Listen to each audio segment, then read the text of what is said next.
안녕하세요. 말씀 베이커리 399번째 시간 기도하심으로 시작하겠습니다. 거룩하신 주님 감사합니다. 주님의 말씀을 묵상합니다. 성령님께서 말씀에 조명이 되어 주시옵소서. 우리 주 예수 그리스도님의 이름으로 기도합니다. 아멘. 네, 오늘 보실 말씀은 누가복음 8장 26절에서 39절까지의 말씀입니다. 그들은 갈릴리 맞은편에 있는 거라사 지방에 닿았다. 예수님께서 무태 내리시니 그 마을 출신으로서 귀신 들린 사람 하나가 예수님을 만났다. 그는 오랫동안 옷을 입지 않은 채 집에서 살지 않고 무덤에서 지내고 있었다. 자, 어제 말씀에 이어서 예수님은 이제 풍랑을 잔잔하게 하신 이후에 갈릴리 호수 맞은편 거라사 지방에 이르십니다. 자, 이곳은 지금 이방인의 지역입니다. 어저께 말씀 나눴듯이. 자, 근데 이곳에 왔을 때 귀신 들린 사람이 예수님을 만납니다. 근데 그의 상태를 보니까 옷을 입지 않았어요. 벌거벗은 것이죠. 집에서 살지 않습니다. 무덤에서 지내고 있습니다. 지금 이 사람이 처한 상황이 정말 너무나도 비참하고, 무덤은 죽은 사람들이 묻히는 곳이죠.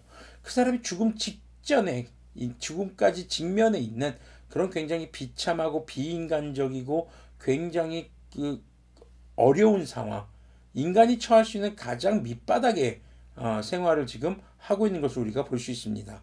28절을 보면요, 그가 예수님을 보고 소리를 지르고서 그 앞에 엎드려서 큰 소리로 말하였다. 더없이 높으신 하나님의 아들 예수님, 당신의 나와 무슨 상관이 있습니까? 제발 나를 괴롭히지 마십시오. 지금 누가 말하는 거예요? 그 사람에 들어가 있는 귀신이 말하는 겁니다. 이 귀신은 예수님의 정체를 알고 있습니다. 하나님의 아들이시라는 겁니다. 나를 괴롭히지 말라는 겁니다. 왜 이렇게 얘기하는 걸까요? 29절을 보니까요, 예수님께서 이미 악한 귀신더러 그 사람에게서 나가라고 명하셨던 것이다. 지금 예수님이 귀신 보고 나가라고 명령하셨을 때에 이렇게 지금 반응했다라는 것이죠. 자, 그 다음에 이제 이 사람의 어떤 삶을 살았는지 나타나는데요. 귀신이 여러 번 그 사람을 붙잡았기 때문에 사람들이 그를 쇠사슬과 쇠고랑으로 묶어서 감시하였으나 그는 그것을 끊고 귀신에게 몰려서 광야로 뛰쳐나가곤 하였다. 예수님께서 그에게 물으셨다. 내 이름이 무엇이냐? 그가 대답하였다. 군대입니다. 여기서 군대라는 것은요, 그 수가 많은 것도 있지만 굉장히 강한 힘을 갖고 있다는 것을 보여줍니다. 많은 귀신이 그 사람 속에 들어가 있었기 때문이다. 귀신들은 자기들을 지옥에 보내지 말아달라고 예수님께 간청하였다. 여기서 이제 지옥이라는 말이 이제 헬라어, 그리스어로 아비소스거든요. 이것이 요한계시록에 나와 있는 무저갱입니다. 귀신들을 위해서 예비한 곳이죠. 그것에 보내지 말아달라고 간청합니다. 그런 다음에 이제 내용을 보면은 마침 그곳 산기슭에 노아 기르는 큰 돼지떼가 있었다. 귀신들은 자기들을 그 돼지들 속으로 들어가게 허락해달라고 예수님께 간청하였다. 예수님께서 허락하시니 귀신들이 그 사람에게서 나와서 돼지들 속으로 들어갔다. 그래서 그 돼지떼는 비탈을 내리달아서 호수에 빠져 죽었다. 자, 그럼 귀신들의 간청을 예수님께서는 들어주시는 것일까요? 자, 그렇게 보는 관점은 조금 이 중심에서 벗어난 그런 생각이 들 수 있겠죠. 자, 지금 이 귀신들도 예수님의 말씀에 순종한다라는 것입니다. 그들도 예수님께서 말씀하신 대로 한다라는 겁니다. 그리고 그들이 어디에 떨어질지 알고 있다라는 거예요. 바로 아비소스, 무저갱이라고 불리는 지옥에 떨어질 것이라는 것을 알고 있다라는 것이죠. 지금 이 귀신의 속성은요, 수가 많습니다. 힘이 강합니다. 그런데 생명을 해치는, 죽음으로 몰고 가는 그런 특성을 가지고 있죠. 그래서 돼지떼에 들어가서 그 돼지들이 호수에 빠져 죽게 만드는, 한마디로 악한 영이라 불리는 사탄, 악마, 이런 존재라고 불리는 악한 영들의 목적은요, 생명을 빼앗는 것에 목적이 있습니다. 그리스도인의 생명은 무엇입니까? 주님과의 관계입니다. 주님과의 관계를 깨트리는 것이 바로 악한 영의 목적이라는 것이죠. 그런데 그 수가 많습니다. 어쩌면요, 당시 로마 군대의 압제를 받고 있는 당시 이스라엘의 상황도 엿볼 수 있는 그런 모습이 아닐까 생각이 되기도 합니다. 그런데 그 사람의 상황을 보면요, 사람들이 쇠사슬로 묶어놓습니다. 왜요? 사람들은 그 귀신 들린 사람을 어떻게 할 방법이 없습니다. 유일한 방법은 뭐였습니까? 예수님밖에는 없었다라는 것이죠. 34절을 계속 보면은요, 돼지를 치던 사람들이 이 일을 보고 도망가서 읍내와 촌에 알렸다. 그래서 사람들이 일어나 그 일을 보러 나왔다. 그들은 예수님께로 와서 귀신들이 나가버린 그 사람이 옷을 입고 제정신이 들어서 예수님의 발 앞에 앉아있는 것을 보고 두려워하였다. 처음부터 지켜본 사람들이 귀신 들렸던 사람이 어떻게 해서 낫게 되었는가를 그들에게 알려주었다. 그러자 거라사 주위의 고을 주민들은 모두 예수님께 자기들에게서 떠나달라고 간청하였다.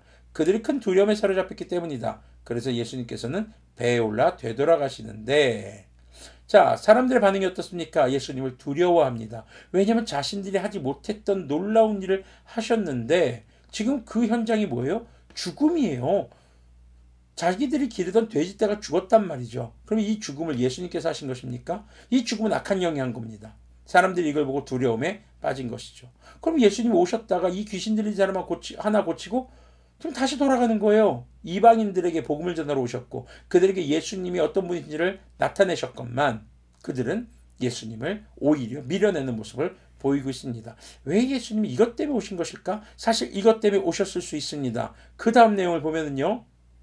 38절 보면 귀신이 나간 그 사람이 예수님과 함께 있게 해달라고 애원하였으나 예수님께서는 그를 돌려보내시며 이렇게 말씀하셨다.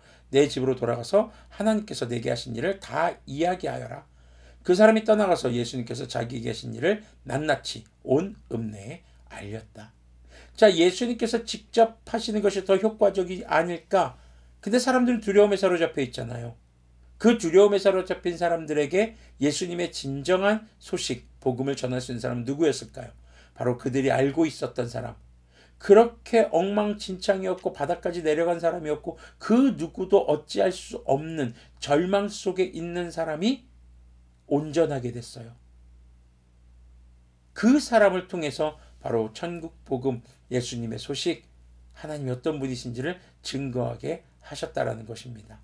그것이 바로 절망 속에서 구원받은 자의 사명이라는 것입니다. 어쩌면 예수님은 이 한 사람을 살리기 위해서 그 풍랑을 잔잔하게 하시면서 제자들을 데리고 이곳에 오셨을 수도 있습니다. 그 한 사람이, 그렇게 구원받은 한 사람이 이 마을에 이제 선교사가 되는 것이죠. 구원받은 자의 사명은요, 자신이 받은 구원을 증거하는 데 있음을 기억하시기를 바랍니다. 그래서 모든 그리스도인들은 그 삶을 통해서 예수님께 받은 구원의 기쁨을 전하는 사명이 있는 것입니다. 그런 사명을 잘 감당하는 그런 우리가 되기를 소망합니다. 기도하겠습니다. 거룩하신 하나님 감사합니다. 정말 깊은 절망과 슬픔 가운데 죽음에 직면한 정말 그 누구도 손을 내밀 수 없고 해결책을 제시해 줄 수 없는 그 깊은 절망의 수렁에서 건진받은 이 한 사람을 바라봅니다.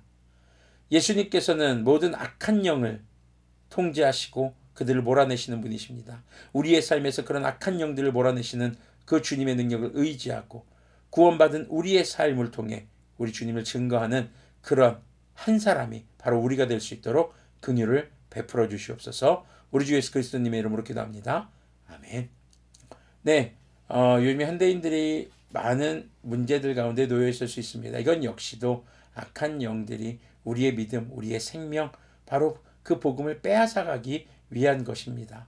우리는 그것을 잘 분별하고 우리의 생명을 끝까지 지키며 복음을 지키며 말씀을 지키며 살아가는 삶으로 우리 주위에 내가 살아가는 삶의 환경에서 우리 주 예수님을 증거하는 그런 참된 그리스도인들이 되기를 소망합니다.